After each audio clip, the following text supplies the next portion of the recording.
Hello, Kenny from Frame and Reference here. If you're anything like me, you are a fan of David Fincher's. His attention to detail, his meticulousness, the way he's able to craft an image, manipulate that image, and make it look exactly the way he wants. I've always found it fascinating because not every director is like that. Not every director is as well versed in the entirety of filmmaking as he is. And recently, a friend of mine, Greg, was asking me about sort of indirectly about Fincher, and I've interviewed a bunch of his DPs on the podcast. So I just took it upon myself with a lazy Monday to stitch all of the relevant parts of those conversations together into one roughly hour-long clip of these DPs talking about working with David. Obviously, I suggest you go and listen to those or watch those episodes individually, because these DPs have a lot more to offer than just what they learned working on David's sets. But I just know it's something that a lot of people are interested in, so I figured it'd be worth compiling that resource, as opposed to what I'm eventually at some point in my life going to do, is just compile everyone into a book. But that's going to take probably more than a year. So yeah, I hope you find this interesting. There's no interruptions from me. It's just everyone talking in a row. And I hope you find it interesting. It's my opinion, and it's not always a popular one, but it's my opinion that when you're lighting, it's generally a solution to a problem that you presented yourself with. You know, and the more lighting you have to do, it and that's a very broad idea. Obviously, if you're making Chicago, you have certain aesthetic requirements on it. But I'm talking about the things that exist outside the frame that you're sort of trying to fix. So if you're wrapping key light, or you're bringing in eye light, or you're creating big walls of soft light outside of the camera, outside of the frame. In my practice, it's generally that's a reaction to a situation I've been put in, or I put myself in. Um, what One of the things that David does, and David and I do together, is we go to the location or the set, and we talk about where we're going to how the scene is going to get staged. And those conversations sometimes are hours long, and you do that with the actors too. It's like on Mindhunter, the scenes were in many cases like 8 hours long, or 8 pages long, 10 pages long. So the scenes are elaborate and they're complex. So screen direction conversations to have, talking about the sequencing and the shot design, and the cutting pattern and all that stuff. And those conversations, they lead you to the lighting plan, at least me. And I think where a lot of people run into trouble is they try to make the lighting plan direct the camera. I see a lot of cinematographers do that. They go to the set and they're like, great, I'm going to put all this light through the windows. It's like, really? Have you even thought about, have you and the director had a conversation about where you're going to put the camera yet? It used to happen to me a lot when I was a gaffer. I'd like to go do commercials with DPs. And commercial DPs do a lot because they're like, look at this, and it's like, yeah, but there's like 17 shots on the storyboards, and only one of them is here, and like 6 of them are from the windows looking back. And then they spend the entire job trying to get the director to look towards the windows.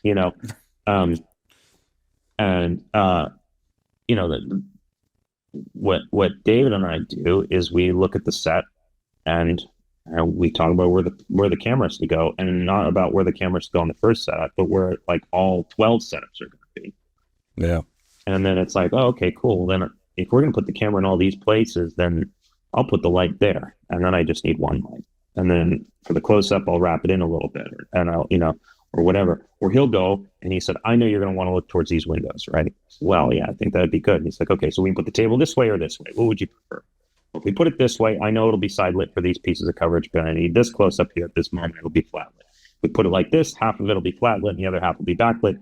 But you only cut to the flat lit side once, but I don't want this guy to be silhouette, so I don't want you to have to put a bunch of fill light on his face. That's a conversation that David is having with me because he understands my job, Right. understands how his choices affect my the his choices affect the image, and how his choices affect the choices I have to make. You know, so we're able to have those conversations really quickly. You know, Yeah. And I think the thing is like, you know, David's blocking supports his aesthetic and makes my job a lot easier because he's playing 3D chess. He's recognizing how his choices are affecting the the the way the scenes go look. You know, Right. um, yeah. I mean, it's also, you know, it's like I think, you know, the second you light a close up, um,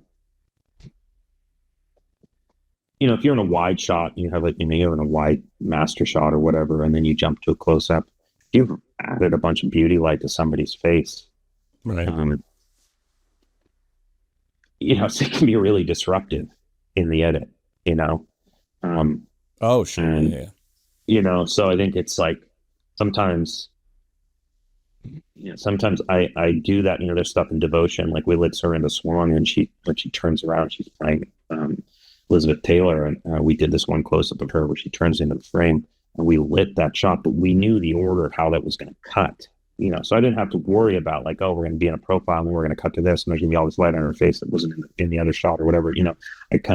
I understood, and JD and I had conversations about what the cutting pattern was going to be, so I could make a cheat there, you know. Right. I felt you can't always do that. And with David's movies, you know, the sequencing is often really complex, so it's like you kind of have to be pretty minimal.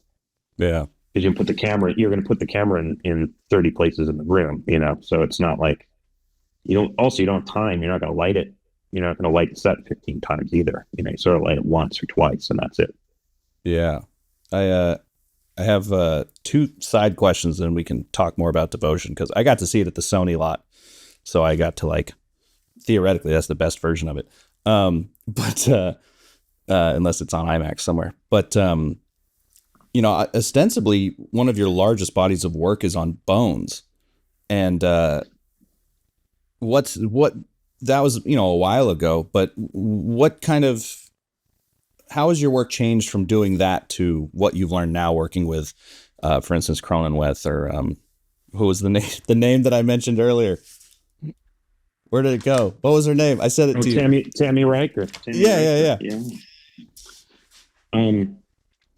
Yeah. Well, you know, I was a gaffer for a long time. I worked for a lot of DPs. And, Right. you know, on Bones, you know, I was young when I got that job. I think I was 24.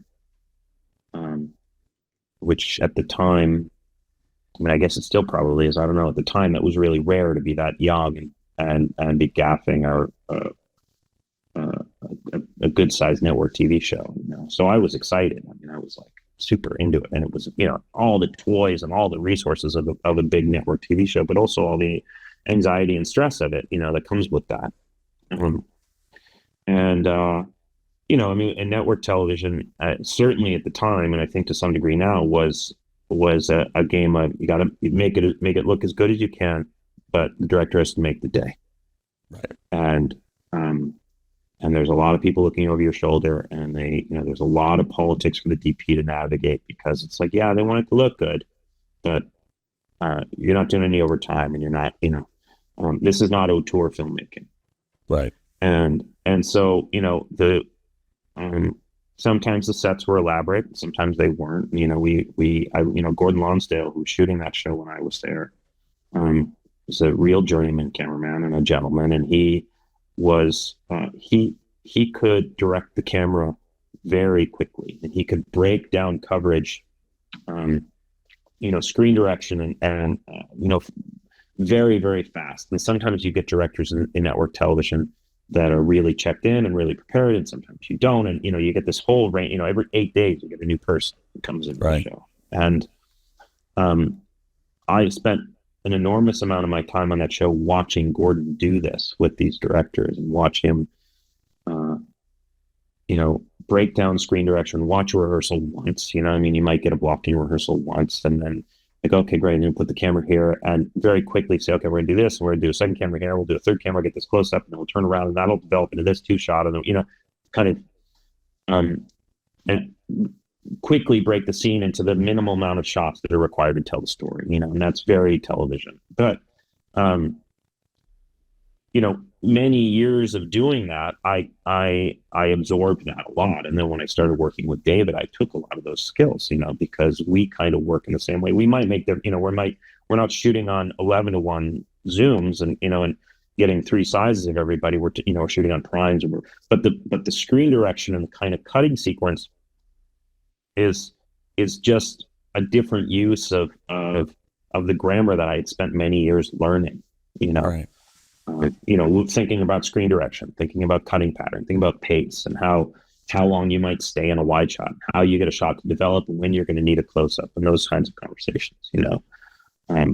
So I wouldn't trade that experience for the world. I mean, the lighting technique on that show was very appropriate. It's not technique that I would use on Mindhunter or on Mank, certainly, or whatever, but it was very appropriate for what it was that we were doing, and I think that's really important, and people forget about that. It's like sometimes cinematographers that put in a position, you take a job and you're going to go shoot, you're going to shoot a children's movie or a Christmas movie or whatever, and it has to be glamorous, it has to be happy, it has to be sad. We always want to do these dark, exotic, aggressive looks, and sometimes it's actually a lot harder to beauty light four people in a room, and light it in such a way where you can work quickly and you're not moving 12 buys around every setup. I mean, I look at some of the work like Lowell Peterson did on Desperate Housewives. My automatic place of where I start is from naturalism. I just think it's like, if we're photographing something, it shouldn't be it should sort of come from a place of realism. I mean, Gordon Willis is my hero. I think he was doing stuff that no one else was doing, and he was, he wasn't just putting someone in a glamorous key light because there's space off the camera right and she looks great when she's lit from camera right. He was like considering what the environment is, and not a lot of people were doing that at that time. Really, people were still very stuck in this kind of Hollywood. Well, this is how you do it. This is how you light a close up. But for me, it just makes kind of logical sense. It's like the environment should be real. It should remind the audience of what that place is. In the case of Ferrari, there's, absolutely like visual references that we were using, in particular, like Italian painting, I literally wrote down Caravaggio. Yeah, good. Yeah, I mean, that's what Michael said. Yeah. Yeah. Oh, good. But Caravaggio came from a place of realism too. The light comes from what's in the frame. He's like, the light comes from the candle. The light comes from the window. And then it's like the subtle use of contrast and direction and blocking and stuff all supports that idea. But it all comes from a place of, well, what does the space look like? For me, it's like the second I try to think outside of that, like where I'm sitting now, there's a big window in front of me. I could block the window and I could put a light over here and I could shape it. It never looks as good. It just doesn't, if I like try to manipulate it out of what it kind of naturally is. It's like force feeding something, Right. But I mean, I also think simplicity is always better, and like less stuff is always better. It's like you have to the director should be nimble. The director should feel like they're not constrained by all this stuff, unless they're like, look, I want it to look super stylized. I want this, and this. It's like, okay, well, that's going to change, where we can put the camera. But I mean, The Killer is stylized, but it's all stylized from a place of like,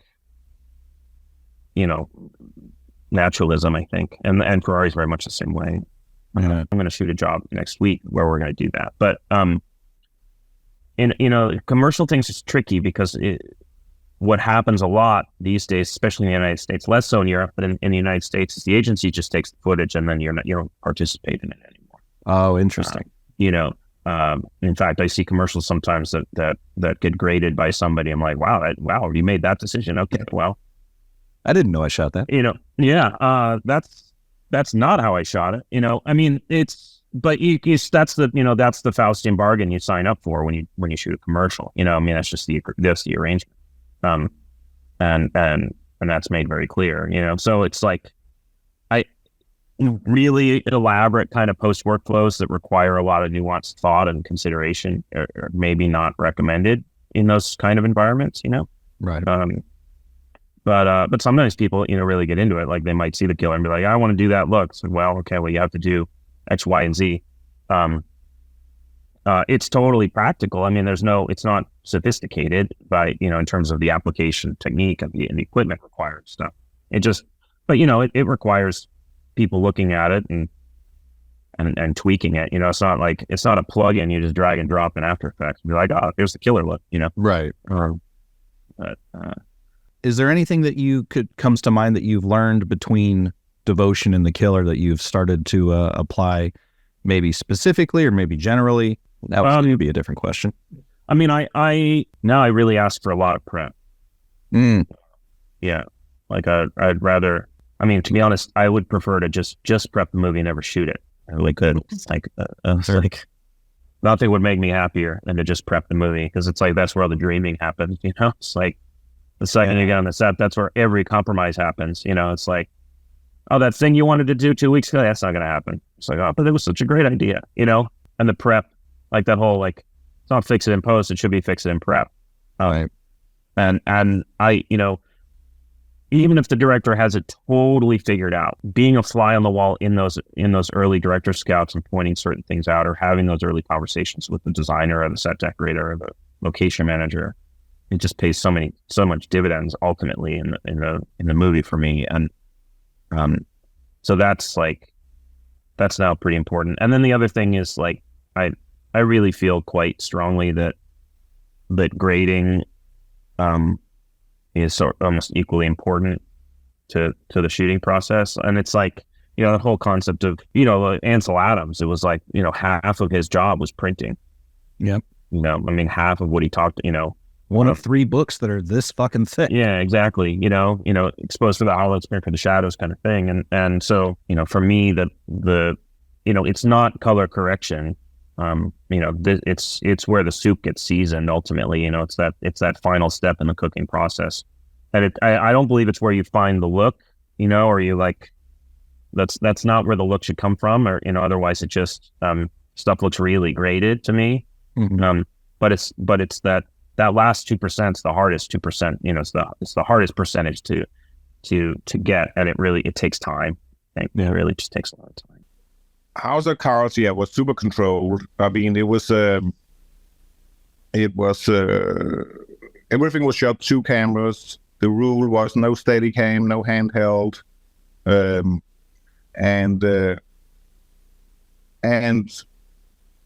I mean, it was working with Fincher. I mean, because I did the first 2 episodes with him, and he was obviously there for the whole first season. He was sort of lurking in the shadows, of which there are many. The man loves the shadow. Exactly. And I mean, he's I think we had he's kind of easy to work with in the sense that he doesn't, there's no bullshit with him. He knows every department, he knows everything. It was Don Bird, his production designer, helped design them. So everything was very meticulous, and the sets we built, we created these ceilings with sort of where we had sort of where we could do soft ambient from above, but not just sort of overall, but we could turn it on and off in sections, and this was before LED. So this was so we did a lot of tests, how to get a good quality of light. We tried Kino flows, we tried tungsten, gel tungsten. We also wanted to be able to change the color temperature, so we gelled in different ways or whatever. And ultimately we ended up doing it with this sort of patches of with the fluorescent tubes, because then we could do a mix of sort of like 3 tungsten tubes and 1 blue tube or whatever. Also, they obviously don't emit a lot of light, and we were shooting there a lot. So I mean, the producers are very happy with it in that way, because even just the air conditioning, if we'd shot with tungsten lights, I mean, that would have cost like 10 grand a day or something crazy just to cool the place down in diesel. So it was very sort of thorough, and the sort of the template in terms of lenses. I mean, we used pretty much always the 35. You know, we would do 2 shots. We would do like a pretty wide, a very limited sort of range of focal lengths. And he's a minimalist. I mean, if anything, I mean, he had this rule. One thing we spent a lot of time doing was figuring out how to sort of condense our equipment as much as possible. Because the theory was, you know, all the camera equipment and the dollies, both dollies, have to fit into a Sprinter van, and the Sprinter van has to be able to park right outside the location, and then basically everything has to be sort of, you just have to open it, take it, and, you know, we have the base plate on. We had customized all the cases. All the accessories were sitting on. We didn't put in individual boxes, so there was like a 15-minute rule. You have to be able to roll in, put the camera on, and then shoot in 15 minutes. And we would pick the locations where there would be some sort of ambient light, and that was sort of the. Sometimes, obviously, we modified it, like we were shooting in the DC Metro. And which is. I mean, we've drawn down, I think the whole thing is lit with 2 single KinoFlow tubes. But what did take a lot of time was the gaffer had to go there like 5 or 6 times. So he would go down there with a color meter, he would do a reading, we would have him change all the bulbs, but they still had different color temperatures. So he had to go back there, color meter him, gel him, take a photo, come back. And then, I mean, that went on forever, so it's a good example of something that sort of it on the day it didn't really take a lot, but the preparation had been pretty immense and involved both the what is called now the FTA or whatever, and the electricians and unions. I mean, it was a bit of an undertaking, but yeah, and so that was sort of the shape of working with him, that sort of methodology, and he's not afraid of the dark, obviously, but I don't think it's ever sort of you always sort of see what you need to see. It's never like scary because you can't see anything or whatever. It's sort of, unless it's like, you know, unless that's the point. But I mean, I learned so much from doing that, and also obviously trying to sort of implement all of those ideas for the next. I did the first 11 episodes, so with lots of different directors and sensibilities, and I mean, and that was the real challenge, because everybody knows that Fincher could do. I mean, he could do the sound, he could do, you know, he could light this everything, and so the real test is when he's not there. Is it going to look completely different? But I think his idea was he wanted one person to shoot the whole thing, which was grueling because you have to prep and shoot, and I mean, and we shot like for real crazy hours. But he had this he called it photon vision, I think, or whatever. So he wanted one person to sort of carry through all the way. So he didn't want. Obviously, we had more time to do episode 1 and 2, but he wanted the same sort of. He wanted the whole thing to play as one movie, because that was also obviously revolutionary thing was that they dumped the whole season, Right. and the idea was you can watch it from episode 1 through 13 or whatever. And that was one of the first ones that Netflix did like that, huh? It was totally the first one, Right, I forgot about that. And it really informed everything. So that's why it had to play in that sense as one piece. I think everybody should do that, because I think it's I hate that waiting for Sunday or whatever, or all that nonsense. I mean, that's from another era. Right. Yeah, that's so great. I forgot how instrumental House of Cards was in like launching the Netflix model, like their current model. So congrats on that. I mean, I should have bought shares back then, but I didn't. I had insider knowledge, and that's why I have to work so hard now still. Right. Could have just been. You could have been on the beach. What? Exactly. I am actually now that you brought up some things that I was thinking about, because like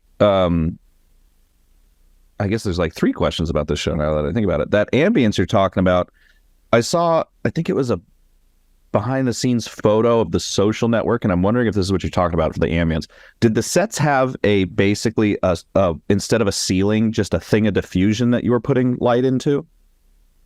Yeah, it had one big sort of diffusion, but not right the way up to the wall. So there was a sort of a soffit all the way around, just so we didn't get too much contamination on the walls. And then the grips did like these. They actually did negative, positive. So we did white boxes. Basically, I think they were maybe like 3 feet by 3 feet. So above the grid, there was sort of all these sort of almost shafts, and then we had to light up another sort of probably 6 feet or whatever. So it was like super soft, but we could always keep it. We could sort of turn it off, in the corner, or we could keep it. Most of the time we would keep it sort of lit behind people, and just give them a little bit of sort of skull sort of definition.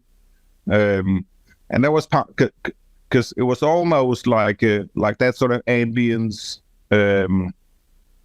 was sort of it was called it was like the shadow light in a way. It was just sort of just registering and just giving almost this little bit sort of sinister, sort of Gordon Willis sort of type light, but at a way lower intensity, and then the key light would usually be motivated from practicals or windows, or just be sort of a little bit of shape in but I think the beauty of it sort of worked with the camera style as well, because it really, you had to sort of kind of focus. You could always see the eyes, but you really had to sort of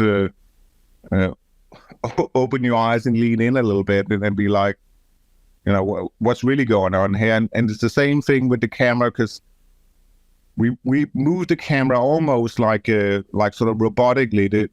We wouldn't follow the axis. It would be like, okay, the camera starts moving and then it stops, and it had to work then with the axis sort of timing wise, and that was sort of the dance between the camera and the axis, and then it would be very still, so you would almost like frozen. So if somebody just moved their finger, you really notice it, because there wasn't anything else moving. Right. So it's the same sort of hypnotic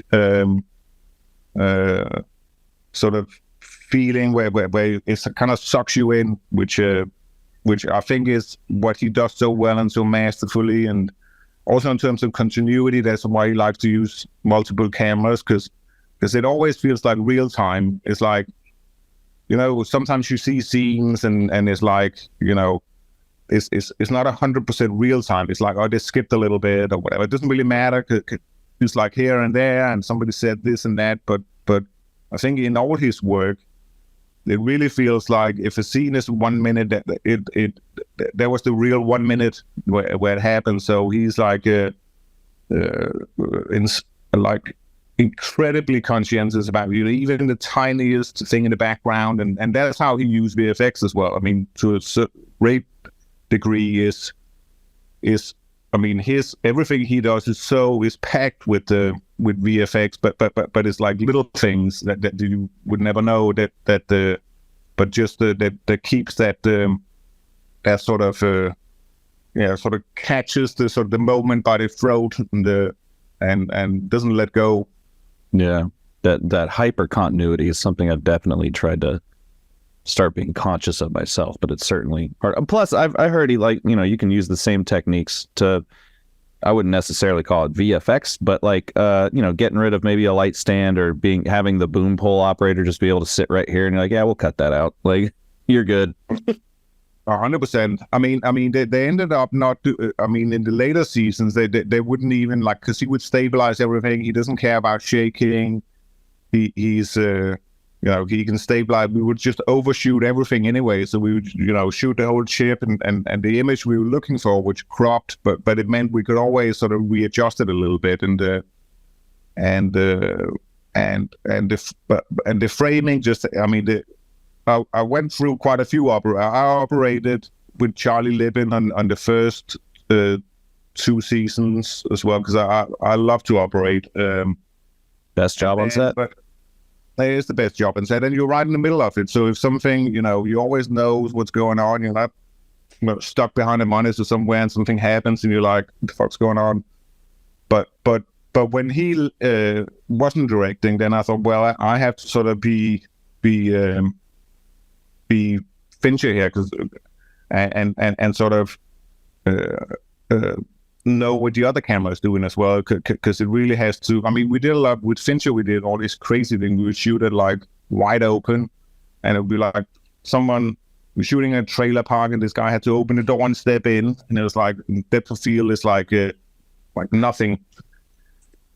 And I had a really good focus puller, Boots Shelton. But every time, I mean, like a lot of the takes, it was out, but Fincher would always be, quarter inch deeper, half shallow or whatever. And it was basically, there's no way you could, scientifically sort of do it. I mean, you basically just had to keep going until you got it enough times and the performance and everything. But I think we shot a little less wide open when he left, because didn't want to be the crazy person torturing the director and say, we need 10 more shots. But we created all these. I mean, okay, yeah, I go rambling again. Gary J eventually came in, who was, the most amazing operator. He did. He's worked with Michael Mann, and he did. He's done all this amazing stuff, and we worked out these really sort of more crazy rules, because doing something like that, it felt like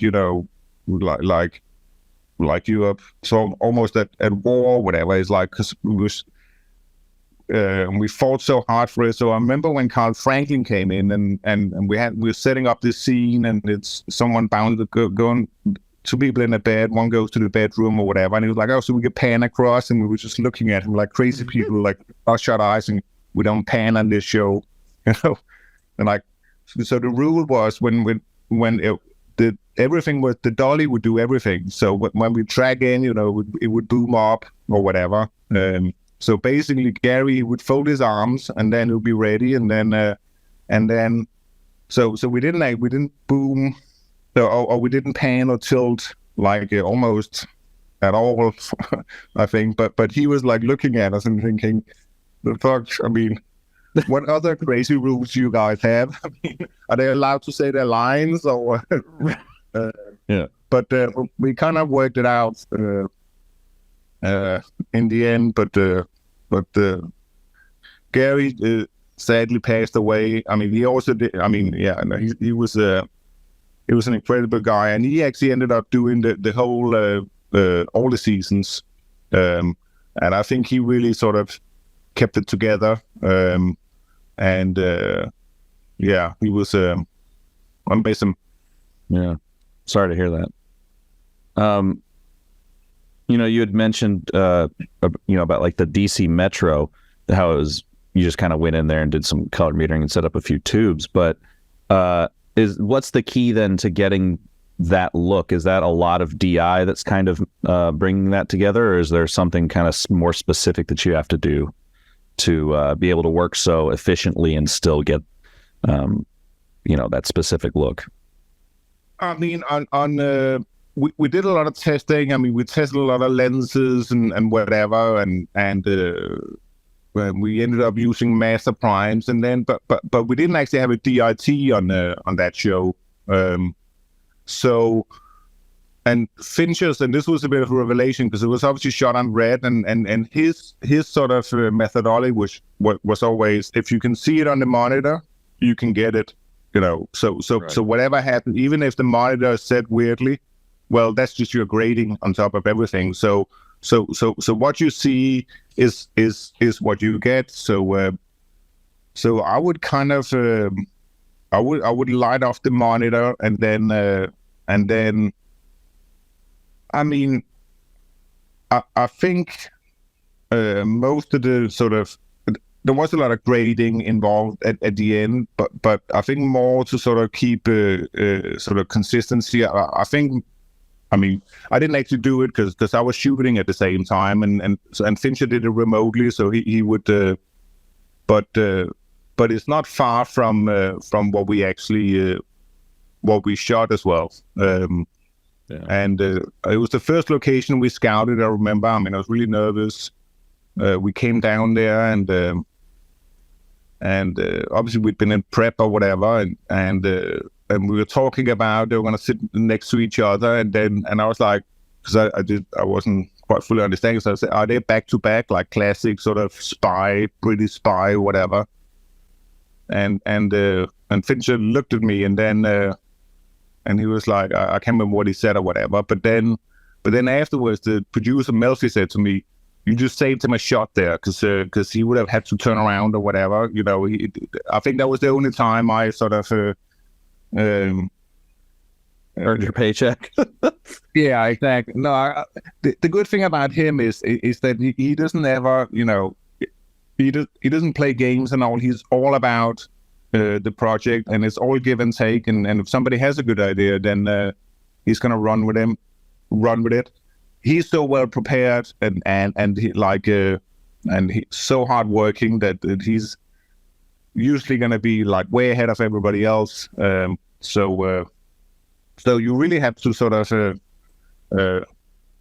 to be laser focused to get to come up with something that isn't just like a random idea or whatever. Which, in all honesty, this was obviously for me, but it was a good random idea. Yeah. But other than that, so we knew all the camera positions. We sort of drawn it up. We could sneak. He really likes to get the tube. He likes the vertical tubes. I mean, he really got me on that. Got me into that as well. It was like vertical, like Asteras, basically. Yeah, basically old time. This was in the Kino Flow days. Right. So we would do like a really gel down like a lot. We would get it in as a liner basically, and it's one of the things that he really that we talked a lot about, and I think it was God, I'm terrible now, but what's the name of the DP that does all these that used to do Cronenworth? Oh, Cronenworth. I interviewed him. You did? Yeah. But I mean, he's amazing. But his dad obviously was also a DP that Fincher knew, and Jordan. He'd been Jordan, exactly, and he was the one who'd gotten him onto this. Remember the liner, and so I think by liner you mean like scratch light. Yeah, so it's just a very, very faint sort of outline. It has to be super faint because otherwise it looks like you've been doing blue screen or whatever. Right. But we never used still light, so it was basically very often it was like if we can get that line in, so we get separation, and then we just get enough light in, reflection in the eyes, then that's kind of it. It was season 1, and Eigelbrild was the cinematographer. He's the cinematographer of season 1. He had some unexpected thing that he had to leave on, and I was asked to come in and finish up the last 2. And I obviously did not want to rock the boat. I'd worked with Alan Coulter before, who was the director for the last 2 episodes. We know each other a long time, and Alan's a very buttoned up director. And I also knew David. I'd met David a couple times in the past, and I know him, and I know how he thinks. And I mean, it's just I'm not that close with him, but I know that to pay attention to every word he uses in a sentence when he's describing something. He expects you to take that direction and not misinterpret it because he says it clearly. So I know that about him, and I think that served me well. He would watch dailies every night on it. I came in and, like I said, didn't want to change it up too much, but I also knew what I felt like. I took a couple chances in some scenes, just knowing that, knowing what I'd seen David done in the past, and just remember it was I can't remember exactly what scene it was, but I know that I took a chance. He was very lovely about all the work that I did on that. But I did learn, David's use of color is sometimes going to be very monochromatic, and we weren't. I was told really to refrain from red. There was not a lot of red in wardrobe and red colors anywhere. And maybe I've told this story before, but we had a strip club scene and we scouted the location. There was going to be some girls dancing, and there was poles, and they had some red lights in there, and it just seemed like, well, this is just, am I going to change the color here? So I asked him. He said, no, that's completely fine. That makes total sense. And I said, okay, so but other than that, you're not a big fan of using red. He's like, no, he likes red when you see it in blood, but when you don't see it and then you do see the blood, he said it just makes the impact of the blood much stronger. And he's 100% right about it. Yeah. I found that's something I took away from that show that I'll never forget. If you're going to do something that's going to you want to have an impact, like even in Gone Girl, I remember seeing that scene. There's a murder scene in it. That's just, the blood just was like, you didn't see red until then. And then all of a sudden you see it and it's just unbelievable. Everywhere. Yeah, but that was a good experience for me at the time. It was I just was doing a TV show in New York and just starting my narrative career. I was doing commercials up until I was about 40 or so, and hadn't been reading scripts, but then not being somebody who hadn't done major motion pictures, you don't necessarily get those kind of scripts that you'd want to do, and the ones that I did get, they weren't really up my alley. But that wound up changing as, the more I stuck by it. I was at film school because I did all 13 episodes as the second season. And so each day, he would watch every shot for those, I don't know how many months, 8 months, and make notes.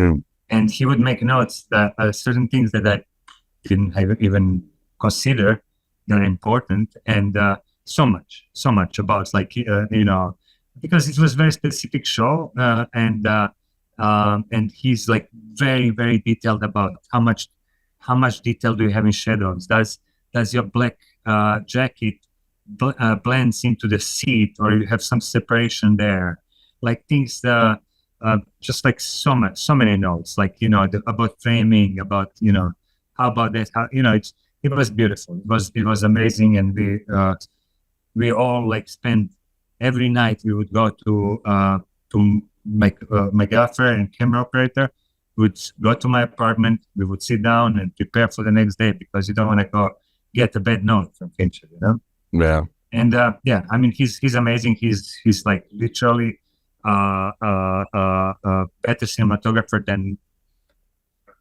many. He sees everything. He's like completely aware of like every light that comes in, and questions everything, and it's amazing. It's really amazing. Yeah, I've always been fascinated by his lighting, because obviously there's been a lot of different DPs who have worked with him, but the lighting and the look tends to remain pretty consistent, except for maybe Darius. Apparently, he got to do whatever he wanted, but for 7. But I was wondering because not only is the light, pretty, but from what I've heard, there's a great economy of motion for everything. Like there's everything's got to happen relatively quickly but precise. And I was wondering if you could speak to how you can achieve in any production like that economy, that efficiency. I mean, first you need to prepare. You need to if there is a pre-rigging crew, they have to know what you're doing. Also, I think it's simplicity. It's like first you have to find the concept that corresponds with the narrative, and that concept is basically something that will give you direction. How you're gonna light, how you're gonna frame, and simplicity is always something that I look towards, like the most simple lighting. I mean, Vanya and I, we come from a school where, we try to light things with like single light source.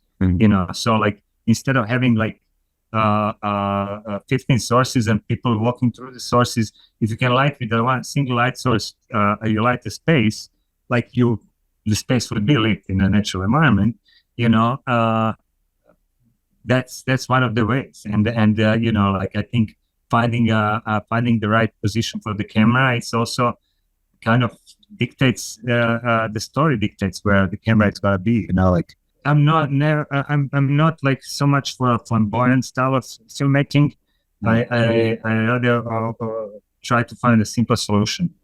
But one day can probably add to that. There's a famous quote from Albert Einstein that I always say. Supposedly he said, "Everything should be as simple as possible, but not simpler." Which is always. There's also a line where it's like it's as simple as possible. It shouldn't be any simpler. Actually, on Fight Club, we had rear screen projection and screens, and that's what you did, and then by the time we got to Social Network, he and I, we were doing green screens and or interactive lights, and then we started shooting. I think we did one with some projection onto screens, and then digital projection on screens, and then it went into LED panels, where it was the same footage of the background plates were projected on it that were out of frame. You couldn't shoot them yet because the pixels were too big on the LED panels, but you could shoot green screen and have just out of frame that light source. So the light source that was actually outside the windows was actually lighting the people, and it all matched, right? And then we got into when the screens got finer, it just became those screens. And then, he had talked about it years ago, 20 years ago, about creating a green screen set that only occupied or lit the field of view. In other words, like if an actor's walking across, you're panning with that actor, only within the frame lines is the green screen lit. The reason being is if you have someone walk 100 feet and you pan across that green screen, 100 feet of green screen is going to wrap all the way around their entire body, and their whole face is going to be green. It's going to be a nightmare to kind of suppress all that and get rid of it. But if you only have the part you're trying to cut out lit all the time, it's a piece of cake, right? So that's what the volume does now. Not only is it those LED panels, but wherever you're looking is a part that's illuminated the most, and you can either add or take away around it. Or in what you had brought up, when you're doing process stuff for cars, then you're inside the cars, and it's an amazing thing because everything has surfaces on it. Claudio Miranda did it, and Joe Kaczynski did it in Oblivion, in that they built a glass set, had screens outside the windows, projected those screens, and everything was reflected naturally, or at least what you saw. So that was an earlier version of that. But what gets you excited about Red? Most people are like, oh, I feel like the knee-jerk reaction to do something like this would be on Alexa. I know you have a relationship with Red, but are we at the point where it doesn't matter? What draws you to that camera system so much? Well, one, the relationship, of course, since the onset of that camera, we've been involved in it. And Fincher and I still think him today. I think he's doing a film right now that Eric Messerschmidt is shooting, and I think they have a prototype on that as well. And it's like we always had the newest version of technology along the way. I love the way it renders color. I kind of come from the same camp that Fincher does in that I would rather have too much information and too much detail and step on it later than not have enough. I certainly think that the Alexa is a beautiful camera and the Sony Venice is a beautiful camera, and I've shot with both, and I use them as well. It's just a familiarity thing, but Sure.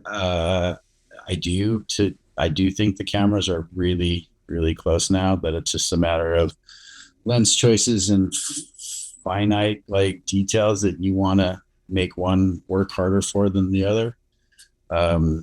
Which is why everyone's obsessed with glass now, and getting older glass and rehousing older glass. The more resolution and the better the chips get. It's like we might as well shoot through Coke bottles to try to get some texture back into the images, right? So I don't think you can go wrong anymore. So I hope you found that informative. If you like those conversations, please subscribe to Frame and Reference here on YouTube or on your favorite podcasting app. There's many more like that with the best DPs on the planet. And they're about an hour each every Thursday. And it's something that I think is a valuable resource that, again, if you liked that, you'll like that even more because there's more of it. But that's it. Like I said, subscribe, and we'll see you on the next one.